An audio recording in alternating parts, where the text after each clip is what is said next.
Good evening. Welcome to Associated Black Charities webinar. This is our first for 2022. And so for those of you who had joined us in the past, we want to say welcome back. And for those that are first time coming to a webinar, thank you for joining us this evening. We promise you a very interesting, a very fact-filled conversation, but we also hope that out of this conversation, you will have questions for our illustrious panelists, but you also will be moved to become more involved and taking up this cause and making a difference in terms of making a difference for Black and brown workers in Baltimore and throughout the state. But as you see from the title, in terms of our college degrees, a racialized barrier to economic mobility for Black workers. We're going to get into it just a moment, but I want to start by making sure we give ample time to have you read a little bit more about each of our panelists, and we'll name and appear on the screen Dr. Brandy Carter. In terms of Dr. Carter joins us, each one of them joins us today with a wealth of experience and a wealth of knowledge that you see in terms of their background and what brings them here and joining us this evening and where they come from in terms of their knowledge and their experience. I want to go next to Chris Dews in terms of Chris and his experience in terms of, and Chris, every one of them have a great deal of passion. I will say about Chris, as you hear Chris today, Chris has got a lot of energy in terms of not just passion, he's got a lot of energy that you will see on display this evening as you hear from Chris and his wealth of knowledge around this very issue around the idea of college degrees and there being a racialized barrier to economic mobility for Black workers. And certainly as we go on and introducing Eric Ford. Eric Ford in terms of the choice program at UMBC, and I apologize in terms of both Chris and Dr. Carter now introducing your organizations. Dr. Carter was Baltimore BioTech Institute and Chris is Job Opportunities Task Force. Eric Ford is the choice program at UMBC, and I'm going to give woohoo shout out to UMBC as an alum. But thank you, Eric, for joining us and all of your background and commitment to this agenda. And you'll hear more about every one of them today and their journey in this work and how they come to it and how they know what they know. And so if we will go to our last panelist, certainly not our least by any stretch of the imagination, in terms of Jason Perkins-Cohen, who I've known for a number of years in his work, and not just where he is now in terms of where he came from, in terms of now Mayor's Office of Employment Development. And you will hear from Jason, but you will also hear about a number of innovations that Jason has been able to bring forth in terms of the Mayor's Office of Employment Development over years, and actually providing the proof, as a number of our panelists will provide the proof that college degrees can be a racialized barrier for economic mobility for Black workers, and they don't have to be. And so with that, I want to begin our discussion, and I want to share just some general background and about framing this discussion. I'll start off by saying that we purposely named the webinar that name today. We purposely want to incite the conversation. And I'll tell you that it incited, I'm sure for every one of our panelists, you had some family member, some colleague, somebody that reached out to you and thought you were putting down college degrees. I had a very long conversation with actually one of my very best friends and her husband, who is a very good friend of mine, Attorney Newville, who is an immigration attorney in Silver Spring, has been an attorney for 17 years plus in his own firm. It was a very long conversation around as though I was putting down the idea of college degrees. That's not what this is about. As each one of you know, and each one of you in our audience will learn that that's not what this conversation is about, putting down degrees. Certainly, I don't want an attorney that doesn't have a degree. I don't know about any one of you all. But this is really, you will learn the facts in terms of what difference this makes, and it doesn't have to be that kind of weaponized as a barrier for economic mobility when it's not. And in fact, lots of data shows that Black and brown workers without a college degree with a high school diploma, additional training, and can actually move into very well-paying, not just jobs, careers. You'll hear about that from a number of the panelists that are doing that, and the organization have been doing that for a number of years. That's what this conversation is about. And what I said earlier to the panelists is, I'm not quite sure that it's, because for me, it's not rocket science.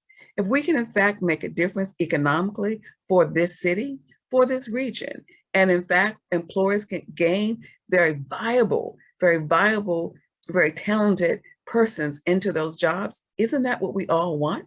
In terms of that, should it actually be stopped by the virtue of having to say that you have to have a college degree? And I will share with you that the question that actually came from one of ABC's team members, Tiffany Trust, we were having a conversation about this webinar as well. And Tiffany asked me to frame the conversation around thinking about, but the question is, why does one think a college degree is an absolute requirement? And can college degrees be used to weaponize it as a permanent barrier for upward mobility? And how it can be used for gatekeeping? And you're going to hear from the panelists, in fact, how it's used that way. And I don't think employers really think of it that way because we've embedded in our systems. This is about dismantling the structural racism that's embedded in our systems, embedded in beliefs that this is the way to go and this is the only way to go. But that this is important through the data from tons of data in Baltimore and across the country around national efforts that talk about you can in fact move workers up with additional training in terms of moving to opportunity.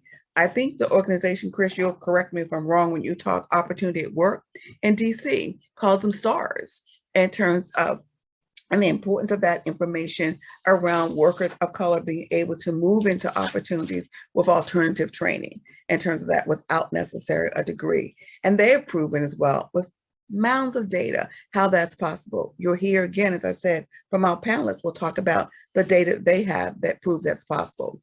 I'm going to take a little bit of privilege to share data also from an organization I'm on the board, as well as Jason's a part of this, in terms of grads to career, Baltimore's Promise, in terms of just recently, in terms of having proven that building off the success of, again, a strategy that Jason implemented as a part of several partners, 1B4J, around building a workforce system with research showing that you can move persons to a medium income in terms of with just a high school graduation, high school diploma.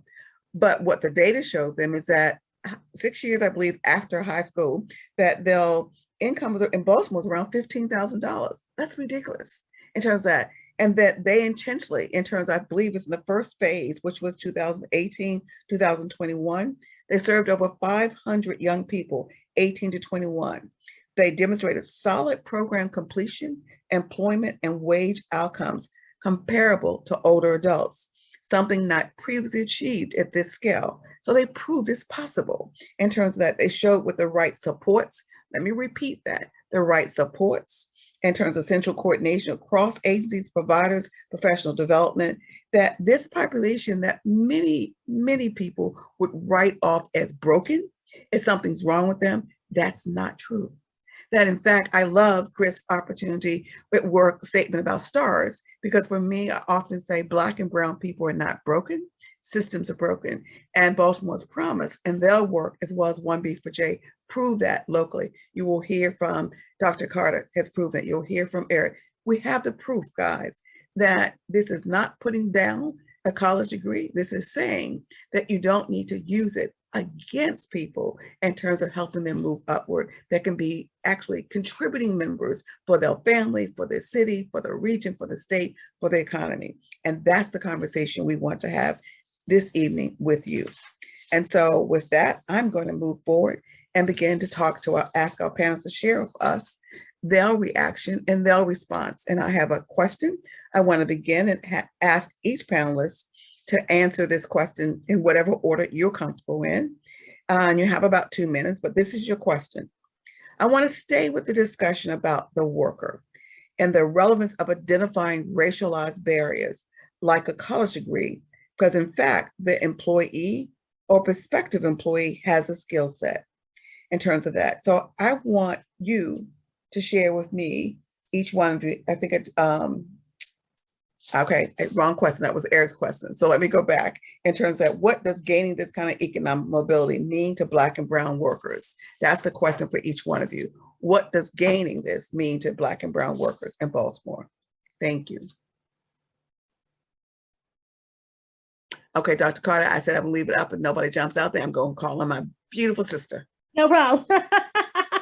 So when I think of economic mobility for Black and brown people, some things immediately come to mind. For me, it is independence, providing access, the ability to break generational curses, the ability to increase generational wealth, the ability to achieve a higher standard of living, even if it's as simple as moving your family from an area that's unsafe to a place where there's not a food desert, right? Those are very small, minute things that we don't think about. That is economic mobility for someone who doesn't have that access currently.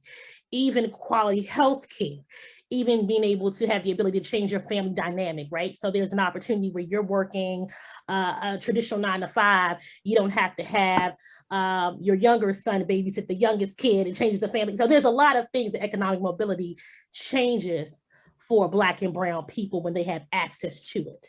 And so I just want to highlight the fact that I like that you start off. This conversation does not belittle a college degree at all, right? You know, I sit here with many, but it doesn't change the fact that quality training will provide the same opportunities that I have to another individual. And so I just want to make sure we highlight that, and thank you for starting off the conversation like that.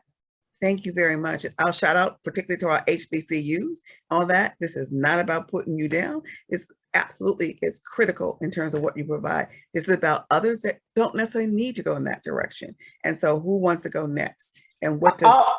I'll go next. So first of all, once again, I'm Christopher Duzo, the Job Opportunities Task Force. I'm the Senior Policy Advocate. Our mission is always to help lower wage workers advance to higher wage jobs. And we do that through the removal of barriers to employment, as well as looking at decriminalizing poverty. So when we look at the conversation about economic mobility, for us, it's the two words.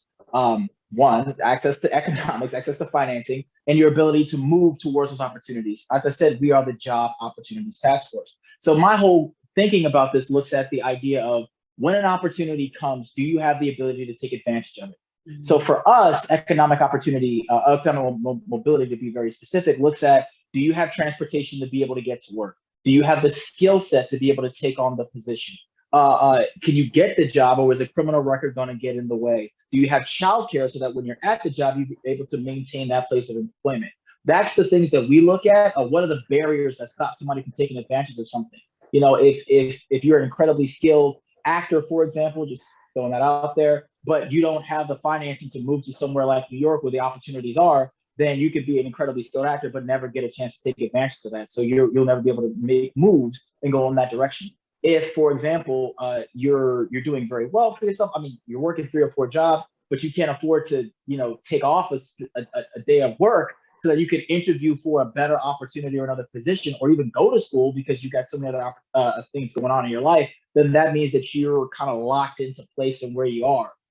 If your family is depending on you and you're, let's say, 18 years old, and so you don't have the opportunity to go to college because you have to provide right now for your family, then that's a lack of mobility. Other thing I look at, and I'll say this and I'll pass it on to a colleague, is we always also, our baseline thinking when we talk about economic mobility is, do you have enough to survive on? There's something called the Economic Policy Institute. They have a family budget calculator. I think it's a phenomenal thing. And they basically measure for all across the United States, how much does an individual need to live on? For example, it says in Baltimore City, for just one person, you're going to need at least $33,000. And so, though I'm happy that we're pushing towards a $15 minimum wage, $33,000 is roughly $16 an hour. And so if we're not getting somebody to that level right off rip with their base level job, then we're not really there yet when it comes to having them have economic freedom so that they can move on in their lives. So, and of course, one last thing I'll say is that with one person and one child, it goes from 33,000 to 55,000. And so you get locked down, locked into places. You can't really move or explore different options if you're stuck in one position because you don't make enough. So that's what we think about when we look at economic opportunity. I'm sorry, economic mobility. Forgive me. Thank you. Jason? Well, first of all, I would just echo what Chris and Dr. Carter said. I mean, they both hit it right out of the park, and I don't want to repeat what they said, but I would just add a couple of little blurbs, and I'll be brief. I mean, one is, that term economic mobility gets thrown around and in some circles as if it's something that's real. And we know, I think everyone on this call, that it's not real. It's very limited for many people in our society, particularly people who are Black and brown.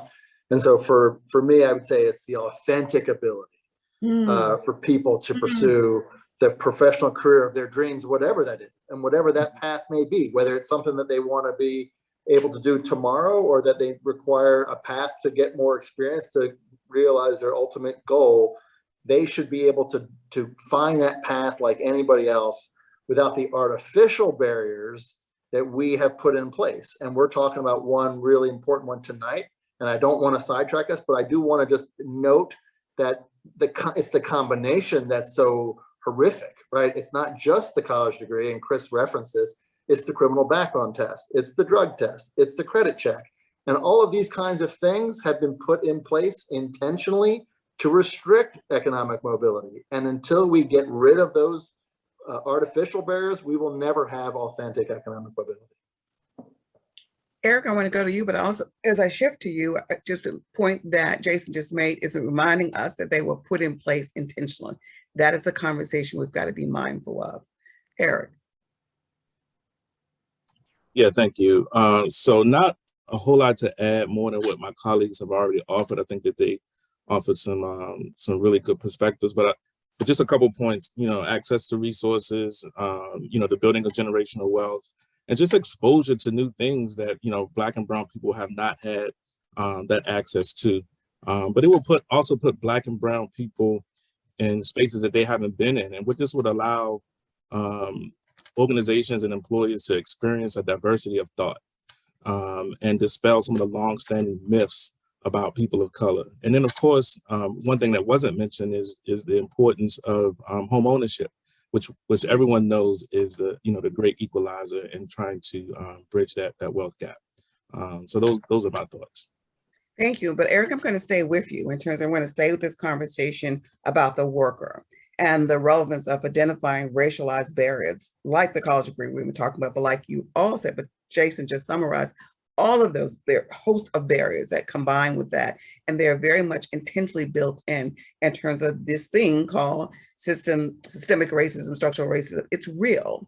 And as much as we like to want to rewrite history as though all that's not embedded in our history in this country, therefore embedded in our systems, is very real. You can't change the facts and time. But you actually have been doing something about this in terms of Choice has moved towards race equity in your hiring practices.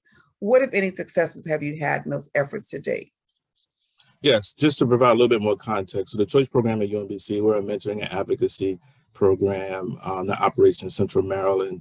And we're part of the Shriver Center at UMBC. And we're also an AmeriCorps program. So all of our mentors, direct service mentors, are AmeriCorps members. And what we realized when we tried to bring a more diverse group of mentors, we came across this understanding that, this year of service, which AmeriCorps was a privilege, meaning that Black and Brown people who a lot of times had, extensive college loans and could not afford to just live on the stipend that's offered by AmeriCorps. And not only that, we had a requirement that was in addition to AmeriCorps that you had to have a college degree. Now, that is something that UMBC at the inception of Choice established, but it's not an AmeriCorps requirement. So we work with the HR department at UMBC to remove that bachelor's degree requirement. We found some similar organizations within the state that had AmeriCorps programs, and we provided that data, that research, and they allowed us to remove that requirement. Just to provide more equity in our workforce and with our mentors.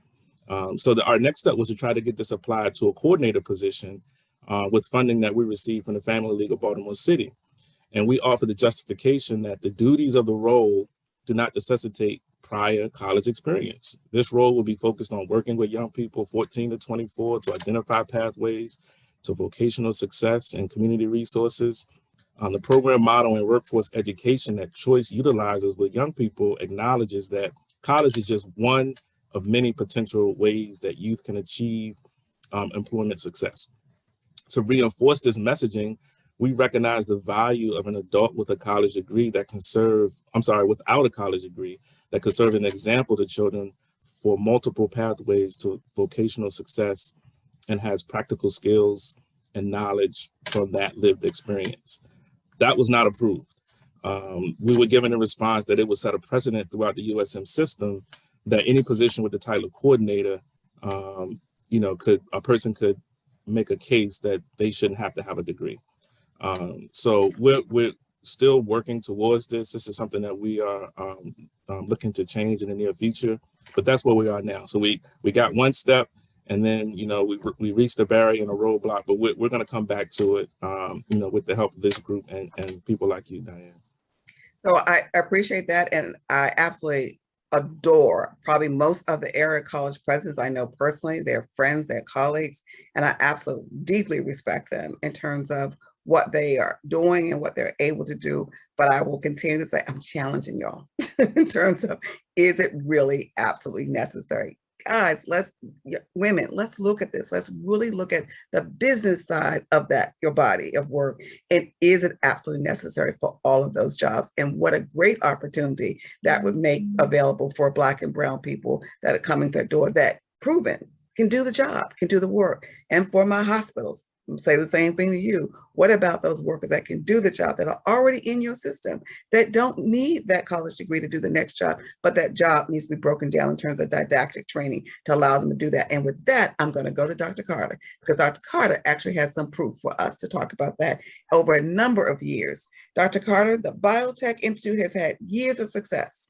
of providing additional training for workers with a high school diploma, training that's provided in a laboratory setting. Can you share what your successes have been like over the years as it relates to workers and employers? Yeah. And so before I do that, I just want to say, Eric, I was an AmeriCorps visitor. I think I shared that with you before. And the work I did was like a volunteer coordinator that did not require a college degree. And the money was so nominal, I couldn't live off of it. So the idea of that really still boggles my mind, right? So just as a note to what Eric was saying. But so BTI, we've been in existence for over 20 years, right? And so it was this radical idea. And I say radical because when you think of science, you do not think of someone with just a high school diploma.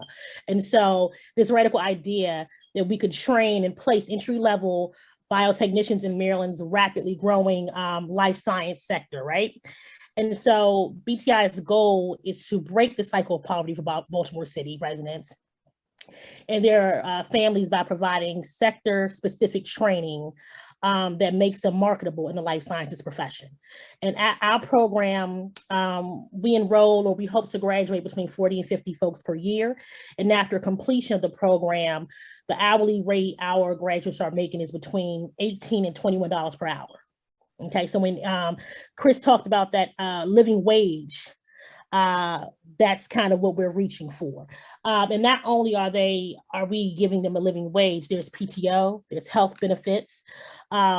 This increase in salary can really change the trajectory of a family's future. And so when we talk about economic mobility, this is one of these opportunities to create economic mobility with our participants. Our graduates qualify for middle skills technicians positions upon graduation.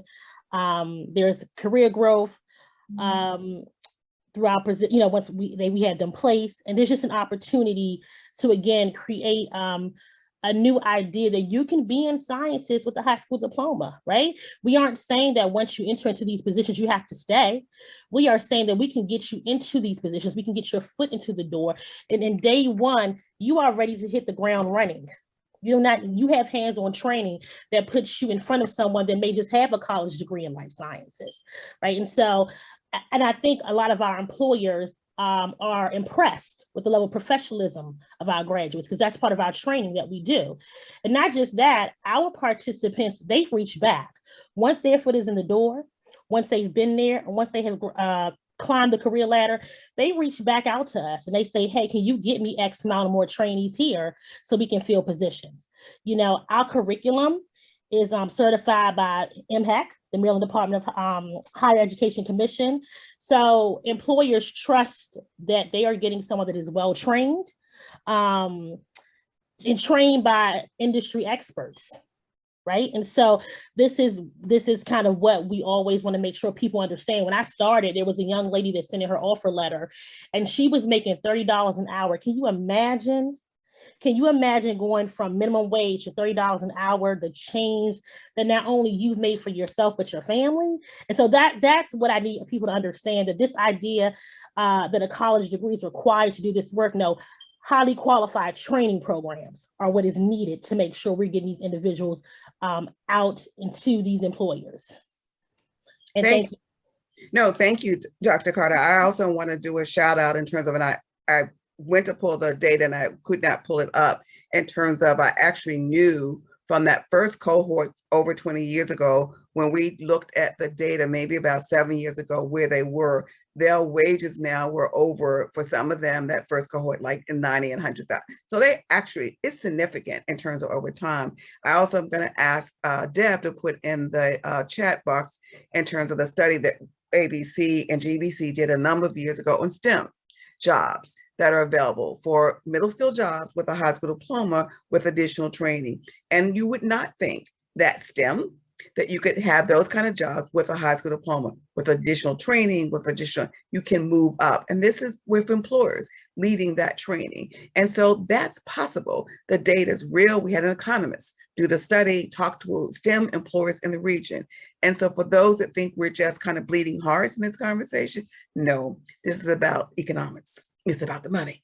And so we're clear it's about the benefit for employers. And so it's that employer conversation I want to move to next. And Jason, I want to move to you as an employer, as a large employer representative. Have you pursued this policy practice or change? And if you have, what has been your experience? Well, thanks, Diane. I scribbled a note that you talked about in your opening about how some of these policies are embedded in our systems. And that's really what I'm going to start from, which is, and sort of tell you how we got to where we are. So 2 years ago, we started a program with the Baltimore City Health Department called Baltimore Health Corps. And the idea was the pandemic was just starting. The city knew we needed a lot of contact tracers. The jobs pay $40,000 or a bit more. And we wanted to make those available to city residents, and we wanted to create a career pathway with some training, et cetera. And when we started putting this program together, you know, we were seeing that we were trying to do something, but the employer was initially thinking of requiring a college degree to be a contact tracer. Mm-hmm. And we had to have these conversations about like, well, what does it actually take to be a contact tracer? Like, what are the skills that you need? Well, you need to be empathetic. Well, you need to have good customer service. You have good phone skills so that you can make someone comfortable over the phone. Well, none of those things are things that you can only get in college. In fact, you might not, it really isn't even related to college, you could argue. And so we were very fortunate to make this work. You know, we had to have an enlightened employer, and the enlightened employer was really Dr. DeRosa. And the health department, to their credit, eliminated that from the requirements, and we were then able to get 300 residents a job as contract tracers, paying $40,000 or more and helping to keep our city safe. But the second half of that was, because we were having these fairly intense conversations, it suddenly struck us of like, wait, what do we do? You know, we're talking the talk with all of these other employers, and we see several thousand residents in our centers, and we're talking to external employers. What's our policy? And I'll be honest, I was embarrassed that we had college degrees for some of our jobs that clearly didn't need them, and we had to eliminate them. And initially, with our team, initially everyone was completely like, yep, philosophically, get rid of them. And then there was like, wait a minute, this conversation talked about the attack on the college degree. Mm-hmm. It wasn't that they felt it was an attack, but it was like, well, wait, is my degree not valued? Yeah. I went to college, I worked really hard. You know, I overcame all of these barriers, and now you're telling me all that hard work was for nothing? Nope. And so we had to have these really important conversations, and that said, like, no, it's, college is great for the right person, and you learn lots of stuff, and it helps you in all kinds of ways. And so we've been going back forward and scrubbing our job announcements one by one. Same conversation we had externally with the health department. Mm-hmm. What qualities do you need, skills do you need to be in the position? And does it require a degree only? Is that the only way you can acquire it? And so we have been changing. We have been finding, we had good talent before, but now we're more inclusive. We're finding talent that, but for this change, we wouldn't have benefited by working with them, and neither would our residents. So it's been a pathway, and I know, Chris knows, the policy side, first you have to get the policy, but then you got to get the practice, right? And so the practice is gonna take some work and get, I don't want to say get your hands dirty, but you're gonna have to get your hands on the dirt to grind through and find that balance. Because again, you're not devaluing college. You're just making sure that you're providing a more inclusive pathway. Yes. Thank you so much, Jason. Before I'm going to go to you next, Chris, but before I go to you, I want to make 2 points that Jason made. One is just to remind us what you're hearing as you hear about the challenges, and you'll hear more from Chris, is you really are talking about people's values and you're talking about people's beliefs. So it's not the facts that we're presenting you all the facts. And no matter what facts you present, you're going to run up against people's values and their beliefs. And that's really the challenge of this journey around dismantling structural racism, those beliefs, those values, and even for people of color who believe somehow that's devaluing them in terms of that. And that's a part of that kind of inculturation, whiteness in our country. And also, I'm going to call out Dr. Carter in terms of I want to make sure, as I called out the college presidents and I talked about needing to look at that differently, I want to make sure that I call out my other friends in terms of the universities, in terms of like Hopkins. And I love Ron Daniels, who I consider a very dear friend. But we want to ask Hopkins to look at their issue in terms of their clean room laboratory technicians, their technicians. Why do they still have a college degree requirement when we've got facts that show that's not necessary? So, okay, all of you are going to cover my back when all my friends come back and get me, okay? Because I'm calling out everybody in terms of what's in place, because it's not about calling anybody negative. It's about what are the facts and how do we help you change your system and do just what Jason did in helping the external employer understand that. And then he began to understand how he had to shift in terms of internally as an employer, making that difference. Now, Chris, you've got a long question. I'm going to read out the question in terms of that. But so, because I think it's an important question. And I know some of this has changed, but JOTF is sponsoring legislation this session about this very issue. And so you've had conversations with employers. You've had a number of employers and question and are in fact opposed to the legislation. They've told you that. Some that are not opposed, but they feel that removes a college degree as a requirement unless that degree is required for a specific license, law, medicine. We've said that. And we're going to come back to you later to talk about the legislation. But for now, I want you to help us understand. Businesses want to know how they can guarantee that they are hiring the most qualified person, and they believe being able to set a minimum education requirement, such as a college degree, allows them to do just that. How have you addressed this in your conversations with businesses? So this is actually a very interesting question because depending on exactly, as Diane had mentioned, it really is a cultural backdrop. It depends on where you're from and who you are. What's so interesting, okay, try to break this down. Here we go. So in my conversation specifically with legislators and with business owners, depending on where they came from, this is a little known secret, the vast majority of, let's just be blunt, white dominated districts in the state of Maryland tend to have actually very much lower college education graduates. Even though the fact that the state of Maryland is like, I think it's number 2 right after Massachusetts of most educated. What's interesting is that if you look at white jurisdictions with low college degree requirements, attainment, they don't really require it. So when you're looking at white dominated locations, they tend to focus, or at least have more of an amenable to bringing through people who have the experience, but don't necessarily have the degree.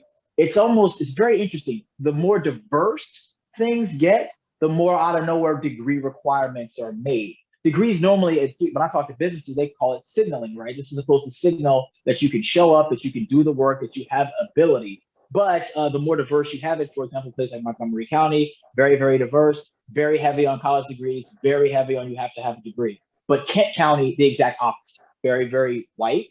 And when I talk to business owners there, specifically when it came to my piece of legislation, which we'll talk about later, no, they said that actually this is more of a left-leaning Democratic issue because, and this is what somebody told me, y'all over there with the blues, you guys seem to believe that your worth is in your credentials and your degree. We believe your worth is, can you do the job?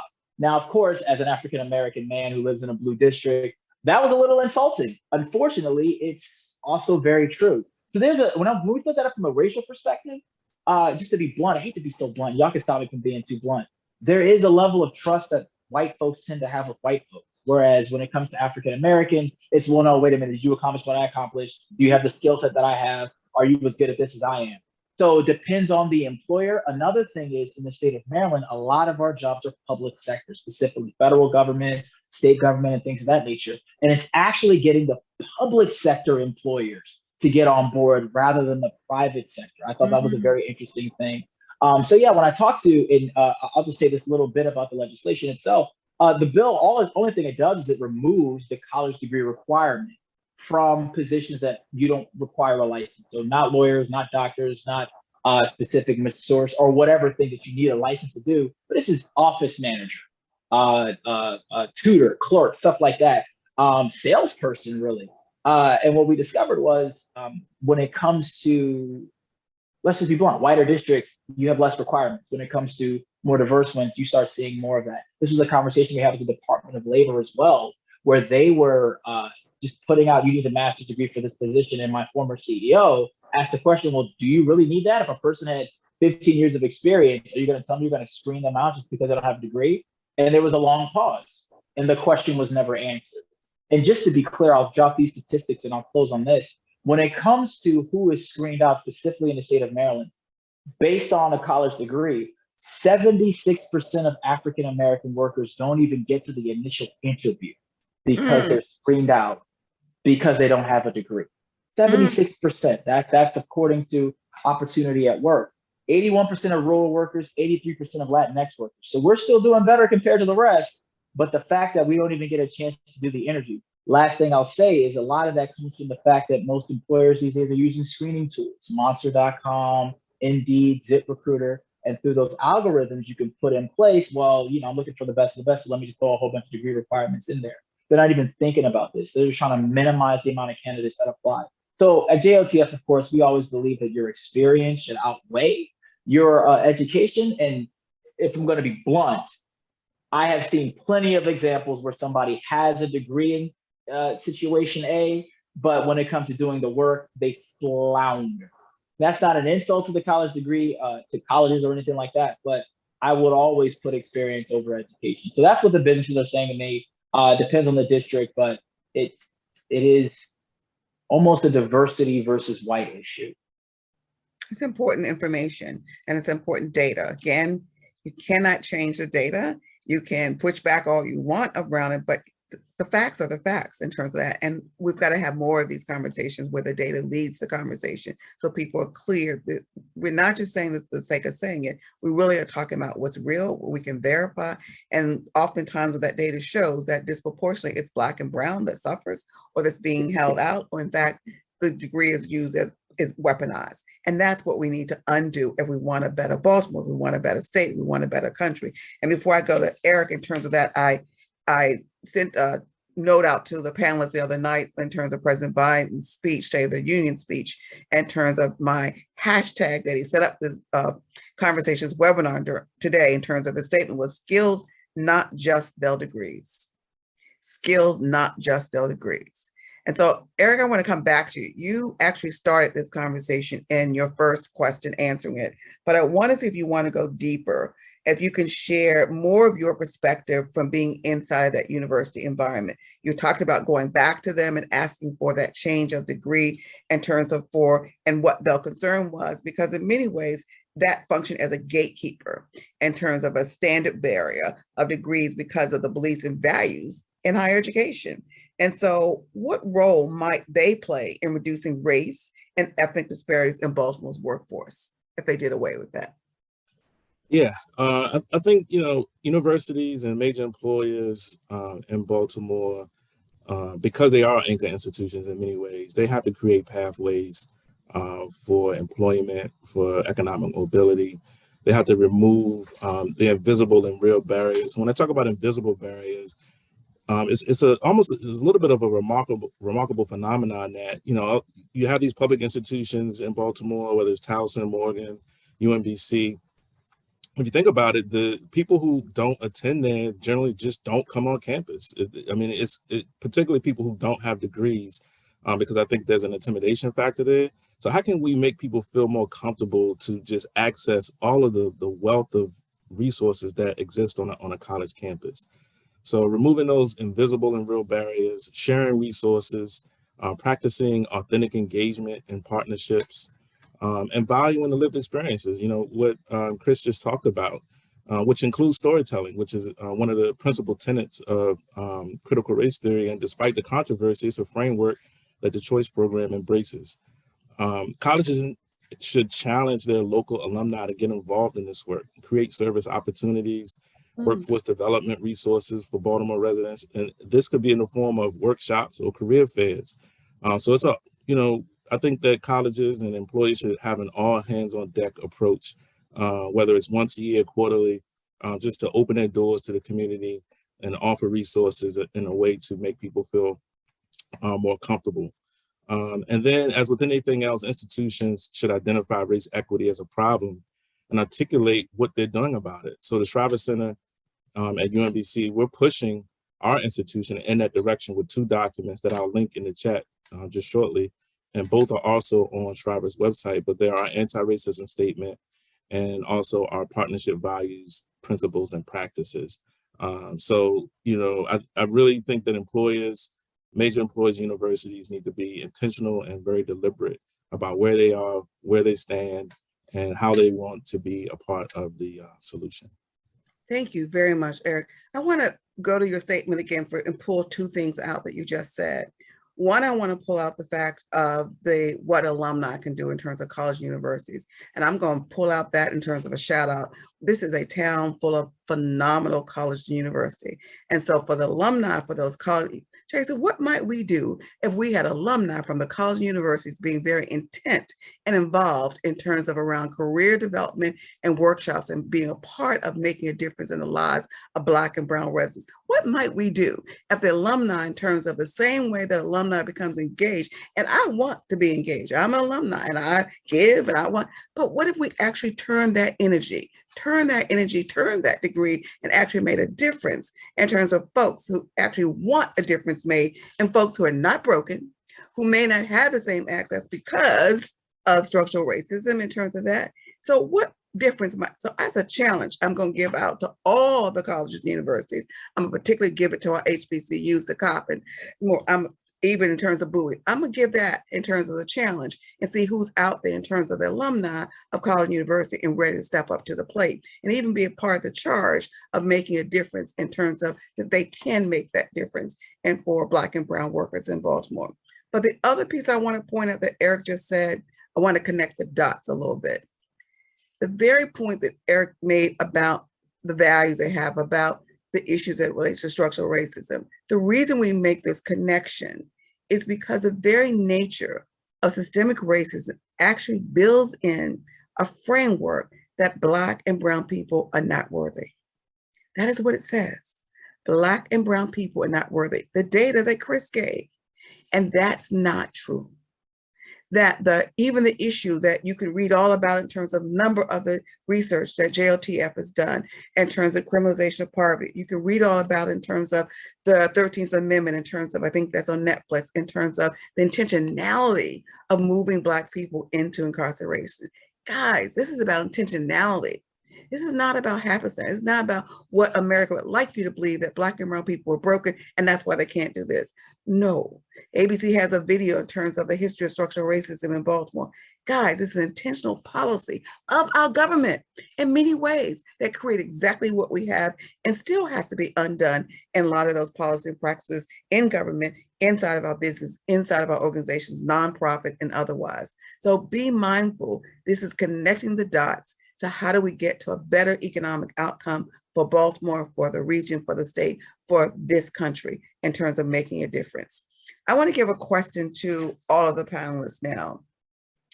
How can Baltimore follow the trend of other post-industrial cities by tapping into the employment prospects and career goals of Baltimore youth from under-resourced communities? How can Baltimore follow the trend of other post-industrial cities by tapping into the employment prospects and career goals of Baltimore youth from under-resourced communities?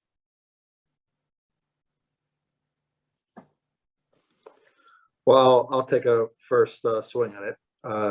My friends can join in. So first of all, we have to start opportunities at the earliest age possible, right? Because again, we're talking about the advantages that experience, resume building, networking has. So we have to work at our earliest ages. We have to get in our high schools. I'll make a quick plug for YouthWorks. This is our summer jobs program, one of the largest in the nation. It's not just fun times in the summer. It's earning a wage. It's building skills, and it's building those networks. And then Diane, you mentioned something like grads to careers, same idea. But if we don't start at the youngest age by giving real opportunities and paid opportunities, because there's lots of research about who has the privilege to take unpaid opportunities that will jump you ahead and who does not. And so again, we're starting, unfortunately, in our society at the youngest age of disadvantaging certain people, Black and brown young adults. And we got to change that dynamic by creating opportunities at the youngest age, finding out what they want to do, working with our school system to align our systems, our school system with our workforce system, with our employer network, so that young people can see that there really is an authentic pathway for them to get to where they want to go. And they have to be paid, by the way. We got to pay young people. Thank you. I'll kind of jump in right behind Jason. I think another thing we need to talk about is having real conversations with our families, right? About this idea, a transparent conversation. I think a lot of us are told that education is the great equalizer, right? Education will get you out of the hood. It will get you to a better life. But education is not only traditional education. There is, again, workforce training. There is life experience. Those are also educational tools that we need to start having conversations about. And I agree 100%. I have a Baltimore City Public School intern, right? Because I know that this young man needs another opportunity, another lens to look at what he can do after high school. When I interviewed him, he told me he wanted to go into construction. Nothing wrong with that. I also want to give him another opportunity to say, hey, you can get into science without a degree, So I think we got to have transparent conversations about traditional education and what else education encompasses. That is training. And I think we need to kind of collectively work with employers to reimagine how we can have paid internships for some of our youth who traditionally don't get paid. Like you said, money. We can't afford, some of them can't afford to have free internships when they have real family obligations, even at young ages, to deal with. So a free internship to them is like, no. I need to be making money to take care of my family, but having conversations and just mentorship opportunities. Again, I stand firm when I say representation matters. So whenever we can get our youth into something that is positive and paid and shows them just a new way or a new way to get into something, I think we got to start having conversations with the school systems, getting in those classrooms. I think somebody even said as early as middle school, maybe even as early as elementary, 5th grade, start having these conversations. Well, and I want to, Chris is going to jump in here, but I want to remind our audience, all of them I'm sure remember the conversation you and Eric began with about AmeriCorps. You talked about that very same issue in terms of in real life right now, in terms of another example. Chris, please go. Yes, I was also an AmeriCorps member. I taught in schools, just so you all know, and I understand the beautiful struggle of as the great. Let me just say it like this. I understand that it's not enough to live on. Speaking about things not being enough to live on, my argument would be if Baltimore wants to follow the trend, I just think on a basic level, we can't fight the numbers. Only 33% of Baltimoreans over the age of 25 have a bachelor's degree or higher. That's 1/3, which means the vast majority of your workforce is going to be non-college degree. As a person who's ran a training program, it almost was insulting to me when I would see guys that would graduate from my training program and make more money than I do. And I felt there was something wrong with the universe, because how could you get trained for 6 weeks and make more than somebody who got 2 degrees that took me 4 years to accomplish, right? And then after doing it long enough, I realized I'm just wrong. It's just a different skill set. We have to get out of the mentality that, and I see this a lot, especially when I was teaching, that college is that there's I don't even want to say that there's no value. I want to pick my words very carefully, that you are superior to other people if you did attend a university. And just 60 something years ago, people didn't think that way, specifically when it came to African Americans. I think in 1960, only 16% of individuals had a college degree, but this is a new way of thinking. And so I noticed specifically in lower income African American communities, it's going to college is being promoted as this, you've made it, and that's just the beginning. Then you have a student loan debt that comes from after that. And we as African Americans take more debt than any other population. So that being said, we just have to be smart with the numbers. And we also have to understand common sense. And when I say that, I simply mean that the degree that I got is not the work that I'm doing right now. A lot of people have English degrees and are in lobbying. A lot of people have degrees in communications, but are working in the tech sector. So people shift all the time. The goal of it is to just train people. And I will end on this. I had a young lady who was master's degree, dual master's degree, and was going after a PhD, very smart woman, shifted from chemical engineering to real estate.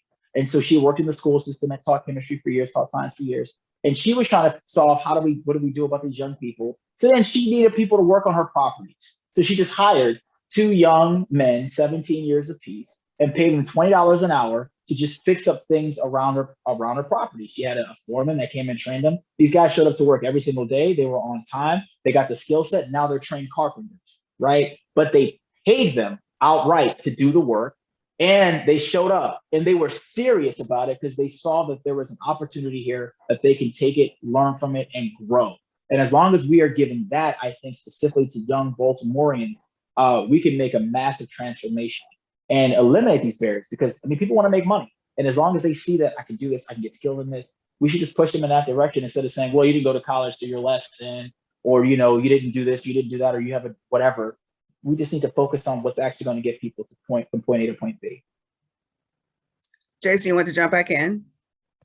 I did. You could tell?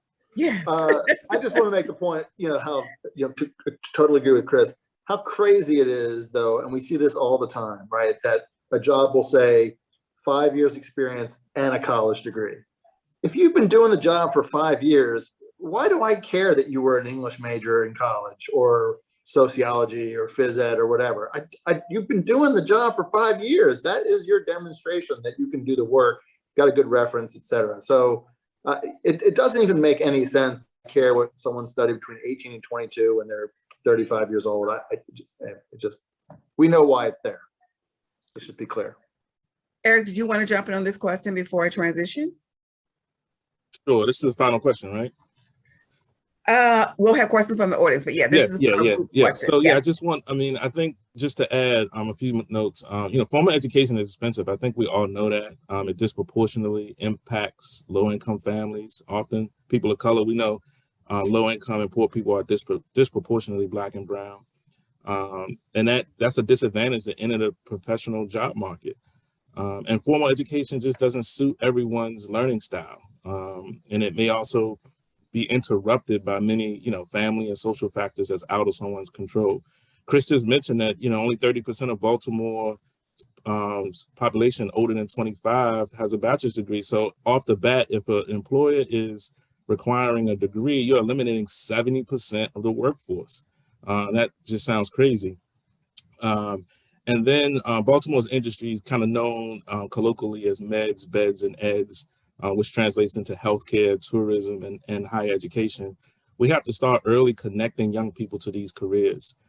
Increase funding for career technical education in schools, expand youth works, internships, and summer job opportunities. I would like to see hospitals and colleges and hotels formally adopt schools in Baltimore, high schools in Baltimore, to provide workforce development opportunities to students, create pathways that's just not about jobs, but that lead to careers with benefits. And most importantly, we have to change the narrative about Baltimore youth.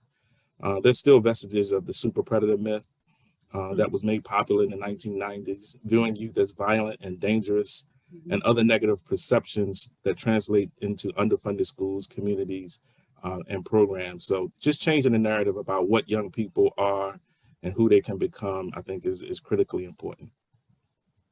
Jason, do you want to jump back in? Okay, I want to go to one last question because I want Chris to be able to talk about the legislation, although I want to be clear, ABC can't support legislation, Chris, but in terms of who we are, but I want to have the opportunity to have the information on the table. And then I want to go to a number of our audience that has questions they want to ask you.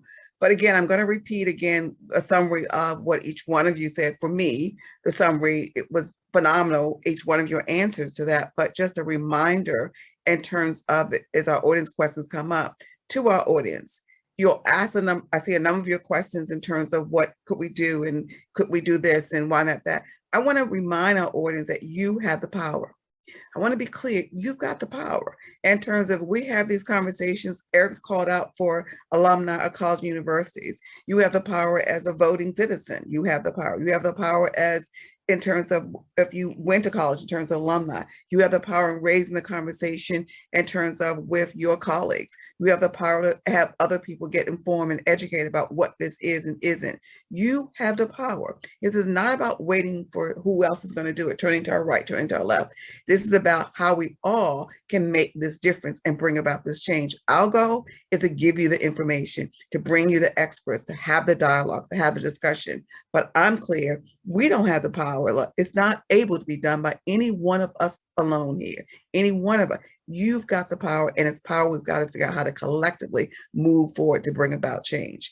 And with that, I'm going to turn to Chris for your question, because I wanted to come back to you so you can share with our audience more about that legislation in Annapolis, SB 0066, Give Me a Chance Act. And I know something's changed about it, but I still want you to share about the legislation. Cool. Yeah. So Senate Bill 66 is a bill that we've now pushed for 2 years. It's Senator O.B. Patterson's bill.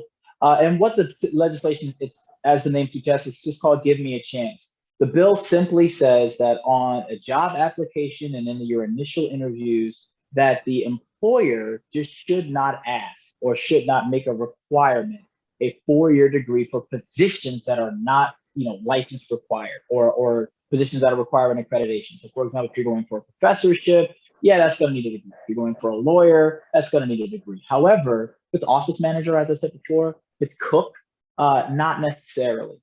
So this legislation came to be because Senator Patterson had noticed that many people, specifically in Prince George's County, looking at the University of Maryland College Park, were being denied access to employment because they didn't have a degree, even though the positions were secretary.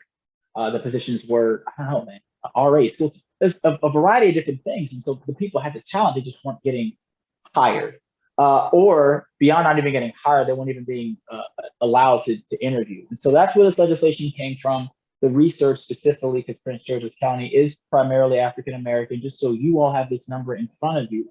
In the state of Maryland, beyond people with high school diplomas, right? There are 491,000 African-Americans who have a high school diploma, but no college degree.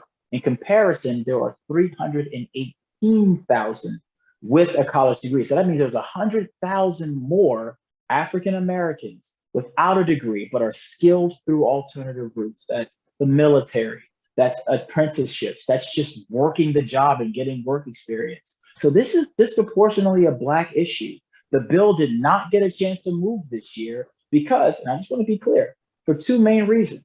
The Republicans basically said, we don't need another regulation on business. And where we come from, like I said, it to just be blunt, primarily white, we already don't put these requirements on. The Democrats said, ooh, but I worked so hard for my degree, I don't really know. So it's an educational process right now. We didn't think, every time we start a session, we always want things to pass, but we realized with this type of issue, it's going to require a lot more conversation. And it's, last thing I'll say is it's the people who really go for it and understand it are those who have friends, family members who don't have a degree, but you've seen them do the work. And this bill also affects, the last thing I'll say is internal hiring.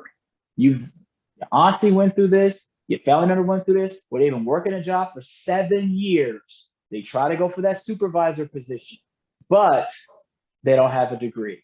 So now the person with less than 6 months of experience, but a degree, gets to be their supervisor. This was a massive problem for African Americans in the 70s, 80s, and 90s, and we were trying to resolve. all of that. So that's what the legislation does. I want to say this other thing. What it does not do, which confuses some people, it does not force an employer to hire an individual without a degree. It just says allow the persons without degrees to interview. It also does not stop an individual from saying, I have my degree from Harvard. It just says that the employer should not ask. They should be looking at that resume to see if that person has the experience for the job. So as of right now, it's on pause, but that's because we need to build more momentum and educate more people about, does your experience matter more than your education? And can an individual be trained on the job to take on the position rather than having to have 5 years, 6 years, 7 years, and a bunch of student loan debt before they can even qualify?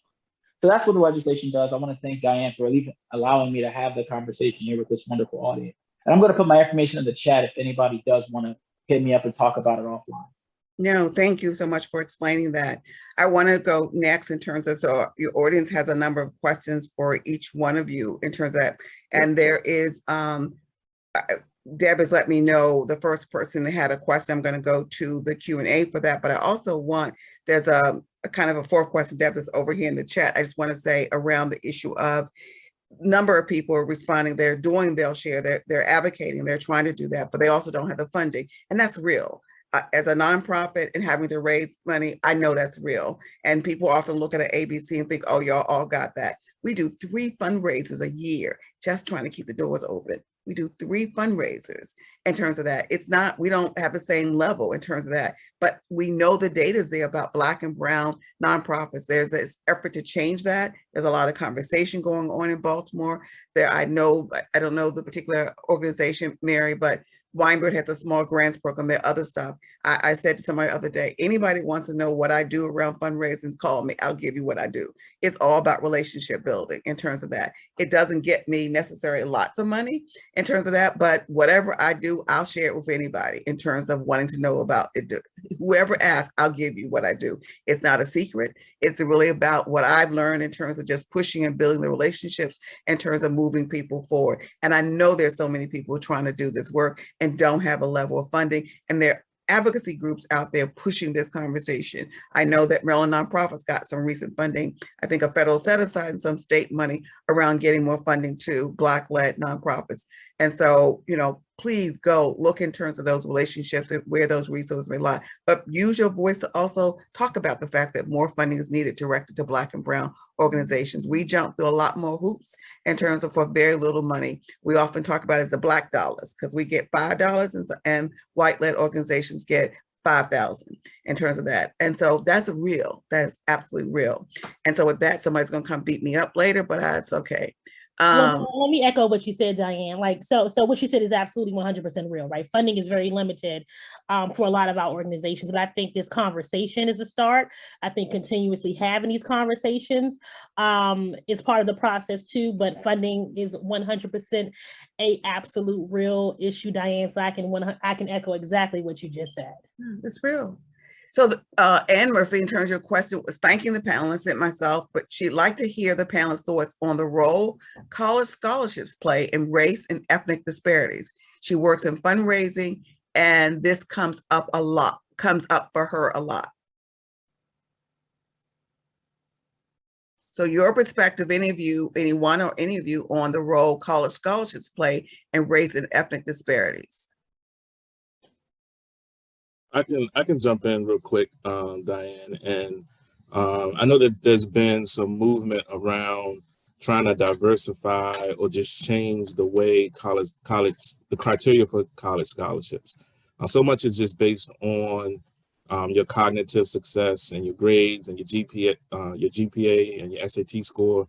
But how can we award scholarships based on young people who may have had leadership opportunities, whether it's through ROTC or at their school, the SGA, or even service learning opportunities in school. So I think that would be a good way to kind of level the playing field a little bit, because as we know, students, depending on the school that you attended or the education level of your parents, you might not do well on the SAT, or you may not have the grade. So we have to just find other ways to offer opportunities to students who have that commitment and that drive to attend college.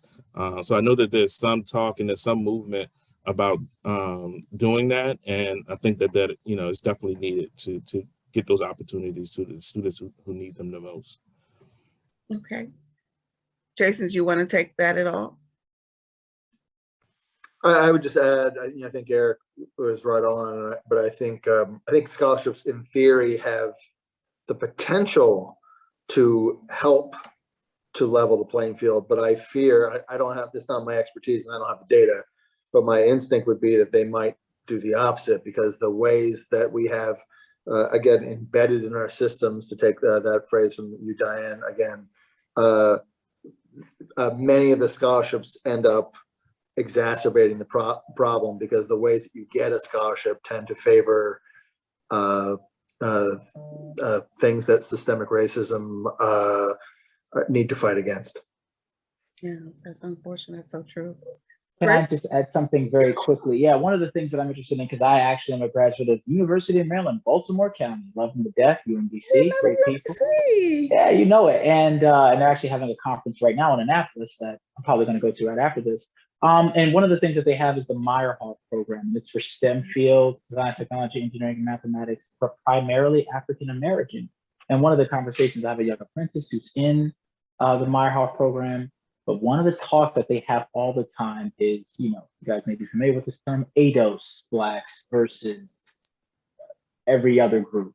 And that typically is ADOS meaning African descendants of slavery, those who were kind of brought to the country and your ancestors, was formerly enslaved.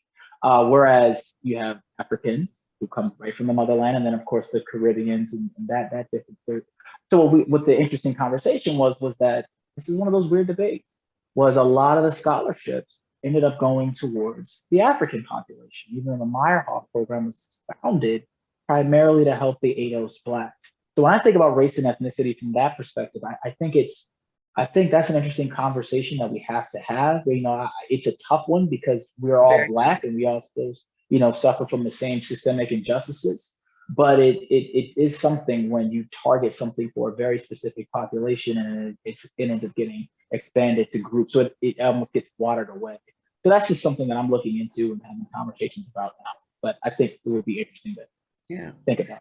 I think you've hit it. I think there are a number of those very difficult conversations we need to have if we're really going to get deep and tackle these issues in this country. But for another day in terms of that, and we should talk about a potential webinar we can have to invite others into the conversation. But I want to go to Cheryl Baltimore, I believe, in terms of hello and thank you. Are the job ideas and opportunities, i.e. science, being discussed in high school 10th through 12th graders by representatives of your group so that students are planning ahead? So I'll kind of jump in for this this question. So ideally, yes, working with Baltimore City Public Schools, letting them know that we have no problem coming in to have conversations about what BTI does and how to enter into this field, this life sciences field without a degree. So those conversations are being held.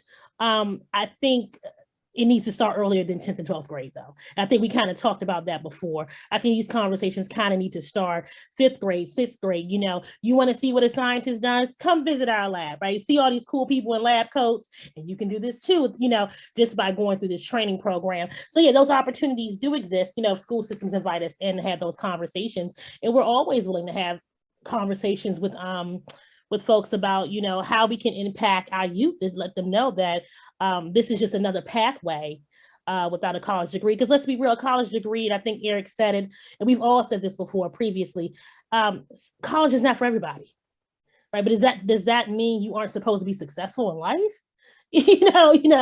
So I think we are open to definitely being invited in to have those conversations with any school system at any grade level to show them that there is a different pathway. Jason, did you want to come in? No, okay. Let me just say to that I think in terms of having these conversations in the future, we ABC in the planning will be mindful to make sure we invite someone from the school system to join us. Because I happen to know the school system is doing a lot of this. And I don't have the details to offer, but the school system at a table that Jason's a part of as well in terms of Baltimore's Promise, I absolutely know what all the different things that they're moving forward and trying to expand these conversations. But I could not answer that question with any factual information, and I'm not going to try because I don't have the facts. So we will make sure in the additional conversations that we will invite the school system to be a part of this conversation with us on any of the topics where we know it really is the pathway.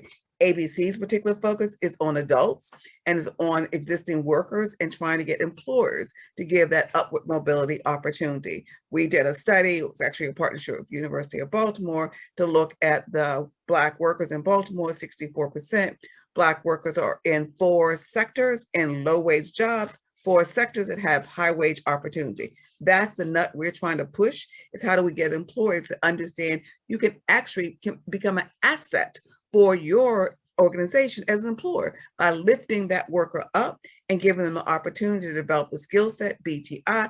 All these actually proven efforts have shown that that can be done. That's where we're pushing, but we join with all of our partners in this space, whether they're looking at youth as well as adults, because we know it's the collective that's going to make a difference economically for this city, for this region, for this state.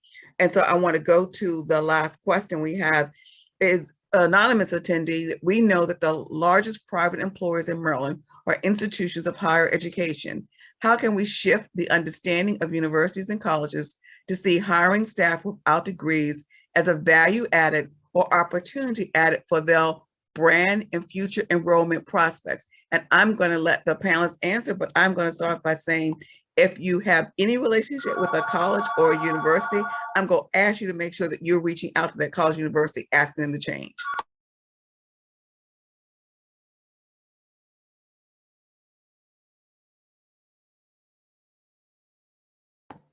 Somebody want to go?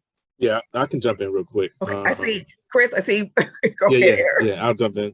And so, I mean, we're doing the work on campus at UMBC. I think, if you know people who work on campuses, to spread the word to them and ask them to have those same advocacy efforts.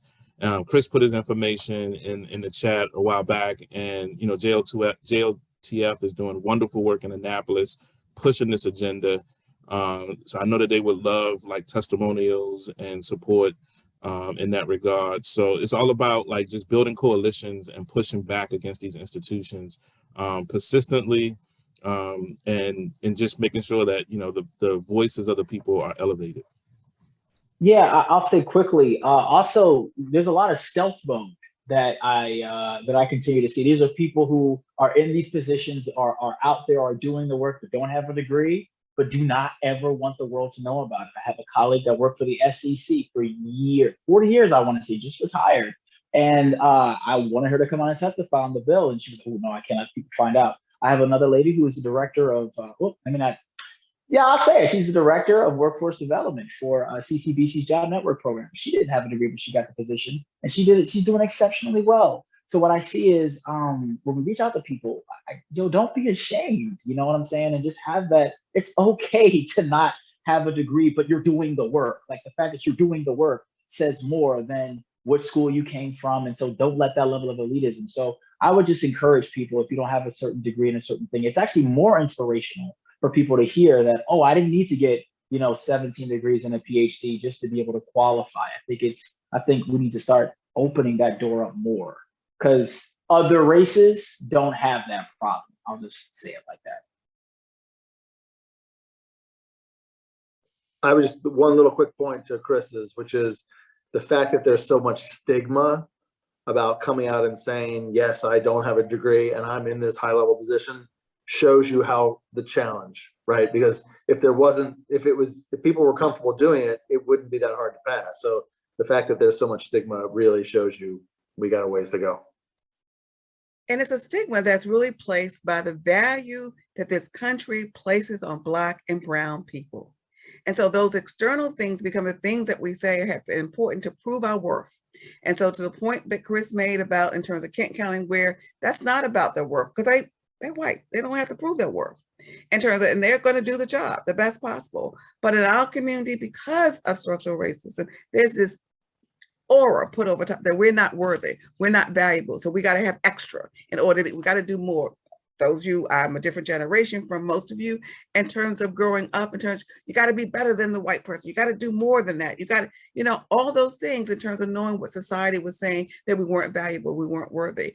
And I think we had this conversation, we came together before tonight as talking about doing the webinar in terms of our parents and others that didn't have a high school diploma and excelled. I'm proud to say, although my mother is deceased, my mother, when she retired without having a high school diploma, was director of the White House Office of Mail Correspondence.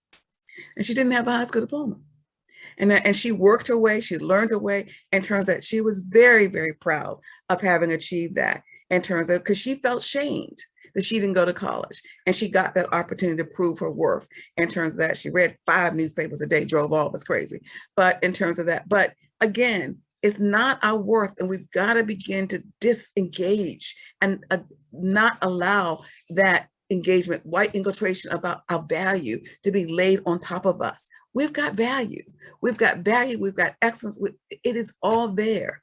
And that is there in our DNA, it's there in our history, it's there. And we have to stop letting that be laid on top of us in terms of something to be ashamed of. We should not be shamed. This is not about shame. In terms of that, we've got assets, regardless of degree or not, we've got assets, we've got skills, we have the ability to succeed. And we ought to continue to lift that up for all Black and brown people in terms of that. It's not, that's the reality. It will make a difference economically. And so back to someone asked about getting, Eric, the question about getting colleges and universities to respond. I'd also be clear that there's the outreach to the board in terms of, for particularly the University of Maryland system, in terms of Dr. Perlman, who I love, and who will get me for saying people reach out to him and reach out to the higher education institution, reach out, write the letter, email, text, hey, tell them, I want to know, why are you all requiring this on your business side? Just ask the question. Ask a simple question. Let people know that you know the facts. You want to know more. Why are you doing this? What's this about? We've got to raise our voices. You've got to lift the questions up to the light of day in terms of that, and not act like same old in terms of that. This is about our bringing about a difference. And one of the things I want to say, and Deb, I'm going to ask if there's any other questions. I don't see it in the Q&A, but there may be some I missed in the chat. If you could let me know, and also I don't start rambling for the last few minutes, because I'm going to start asking each one of our panelists and give them a chance to close out. But I do want to end in terms of my comments by saying this information, these webinars, not just ABC, across the region are important as a part of educating ourselves, as a part of advocacy, knowing what the facts are, knowing what the data is to bring about a difference. We do not have to have what we have in place in terms of the income and the lack of ability for Black and brown people to close that wealth gap, to buy a house, to move up that ladder so they can become the home ownership. So that in fact then changes the economic outcome for this city, for this region. Guys, you've got the ability to make that difference, to help us make that difference. Raise your voice and say you want something different. And with that, I'm going to let each one of our panelists have a closing remarks in terms of what you want to share about your program, about this issue, in terms of sharing with our audience this evening. Dr. Carter, I started with you, and I will start with you again as we close out. No problem. So this is actually, and I shared this with Diane, a very personal issue to me. My mother doesn't have a college degree, but my mother is one of the most hardworking, successful people that I know. And I learned my work ethic from her. And this stigma around the shame of not having it, I think there was a little bit of that growing up. It was always, don't be like me, be better than me, which told me I needed to go way higher than she did, educational wise. But I need people to understand that it is attached to your values, and it's almost like we're bucking the system. But don't be scared. There's so many highly qualified people out here that need this opportunity to reach economic mobility. Give people a chance. Let's continue to keep having these conversations. You know, let's keep, again, having these conversations and see how we can change the trajectory of what's going on. Thank you. Chris? Yes, ma'am. Just a statistic. The Bureau of Labor Statistics reported that from 2007 to 2016, up to three-fourths, 74% of the new jobs that were created we're in occupations where employers required a 4-year college degree, despite many of the employees currently holding those positions not having a degree at all. So we're going up against the numbers. This bubble is going to pop eventually when you've got all of these jobs that require degrees, but not enough people actually to fill them. So this conversation is already happening. When I did talk to specifically the more conservative legislators, they said we didn't even need this bill because the market is going to fix that. I can't confirm or deny that, but what I will say is the conversation, if this is going to happen, especially when you consider the fact that since I graduated in 2013, my age just got shown, college has increased by 65%. For many African Americans, specifically those from lower income communities, sometimes this stuff becomes financially unsustainable, and it's not a matter of worth. It's not I didn't go to college because I don't get. It's a lot of it's financial. I don't want to owe debt. And I know millennials are getting a little bit smarter when it comes to money. But I will say this, we just need to be really smart about how we look at these degree requirements and how we look at our workforce, and just understand that somebody doing the job for 5 years is better than somebody reading about a job for 5 years. Just want to throw that out there. Eric. Yes, I mean, yeah. Not a whole lot to add. I think it was some very good content in this session. Again, just like to thank, I want to thank Diane for setting the stage and allowing us to share this very critical information. But my challenge to everyone is just to get involved, not only in your communities, but also in Annapolis.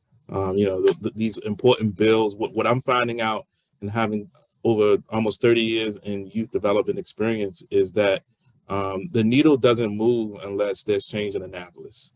So we've helped a lot of young people. We've helped a lot of families.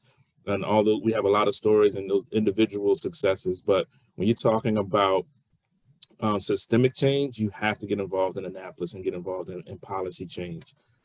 So please do that. And also believe in the young people in Baltimore. We take a trauma-informed approach at Choice. So when you see things, whether it's the squeegee workers on the streets, don't ask what's wrong with them, but ask what happened.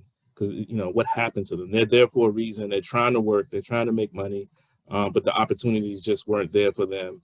And that's the best way they know how to survive. So just change the narrative about young people in Baltimore and get involved in policy change. That's my challenge. Thank you. Jason? I want to echo what Eric just said. One is get involved. We all got to get behind the legislation, create the policy change. Can't sit on the sidelines, got to find a way to do it. But we also got to make it easier for Chris. And we make it easier by, if we're an employer, we're an employer or we work for someone, right? Or if you don't work for someone, you know people who work for people. So we got to get employers, more and more employers to adopt this skills-based hiring, so that when Chris goes down to Annapolis, he's got a whole group of employers who can be right with him and say, I did it. I got a better workforce. I got more, my business became more profitable. That's what's going to move the needle. And so we should be doing that tonight, tomorrow morning. Let's all commit to talking to someone and saying, please change your policy. You'll have a stronger, more inclusive workforce. Thank you all for your time this evening, and a very special thank you to our audience for your participation, and this is about putting out the information, sharing the facts. You draw your own conclusion in terms of that. Thank you for all the audience who were respectful of our panelists in terms of being here this evening, in terms of for this conversation. We hope to bring you a part 2 in terms of bringing other employers to this conversation, just as each one of our panelists suggested, because we do know of employers besides Jason and the health department, and that's probably we should ask the health department to be on that panel, Jason, in terms of that journey for her. I do know of other employers who are actually doing this, and we'd like to hear from them in terms of how they found that beneficial for them and their bottom line economically. That is what it's about in terms of changing for the business, but also for Black and brown workers in this town. And again, thank you, each and every one of you, for being with us and making time this evening, and for the panelists for making time prior to this and coming together to plan the evening. Thank you all. Good night.